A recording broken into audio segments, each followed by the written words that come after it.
Mga idol natin sa vlog, tingnan nyo itong mga kulay pula na vlog, mga idol. Oh. Yan ang vlog ng Singapore, bansang Singapore, mga idol. Nandito kapon, dalay dyan sa Monumento de Rizal, no? Kanilang presidente o prime minister ba tawag doon, o presidente, ano? Ayan, oh, tingnan nyo yung kanyang kulay na vlog.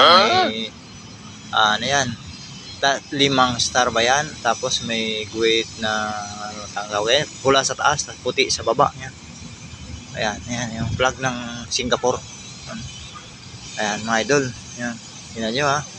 Oh, kinabit dito kasi nandito kahapon nagbigay ng galay ng bulaklak sa Monumento de Rizal, na isa rin sa close ng ating bansang Pilipinas yan, Singapore.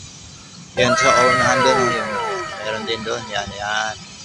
Flag din ng Singapore yun, yan. Ibig sabihin yan, magkaibigan, ha? Kasi na nilagay dito sa likod ni Rizal sa kasarap, yung flag ng Singapore, mga idol, no? Ayan, mga idol, ha? Informasyon natin yan sa mga taga-subaybay sa Rizal Vlog. Maraming salamat. No, no, no, no.